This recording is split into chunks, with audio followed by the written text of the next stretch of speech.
बिस्मिल्लाहिर्रहमानिर्रहीम। देखिए सर, तो मेवात के इलाके का एक वाकया है कि एक औरत थी जो बस पे सवार होने के लिए बस स्टैंड पे गई। जब बस रुकी तो सारे मुसाफिर, कोई आ रहा है, कोई जा रहा है, कोई उतर रहा है, कोई चढ़ रहा है। और चूंकि बूढ़ी थी, इससे पहले सारे लोग अंदर दाखिल हो गए और सबने जो सीट खाली थी उस सीट पे बैठ गए। कहते हैं कि एक मुसाफिर जब ये औरत चढ़ी तो उनको इशारा किया कि आप आगे वाली सीट पे बैठ जाओ, जो कि हकीकत में ड्राइवर की सीट थी। जब ये औरत अंदर गई और देखा वही सीट खाली है, उस पे किसी ने सामान नहीं रखा, वो सीट जो कि बिल्कुल खाली दिखी, जा करके बैठ गई और अपनी गठरी वगैरह सीधा करके वहीं रुक गई। जब बस का चालक आया, जब बस के ड्राइवर आया, अंदर दाखिल हुआ, तो अब बूढ़ी माँ से बोला कि देखें, ये मेरी सीट है और इसी पे बैठ करके हम गाड़ी चलाएंगे।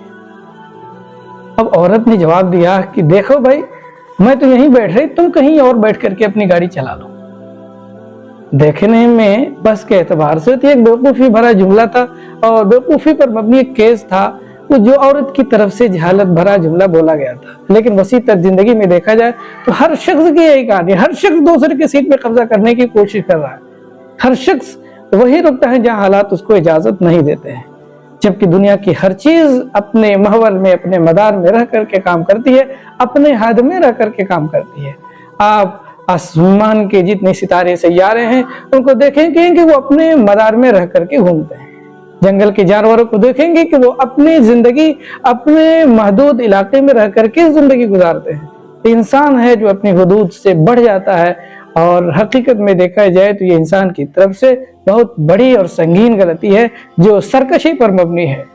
और बेवकूफ़ी तो माफ हो जाती है लेकिन सरकशी माफ नहीं होती।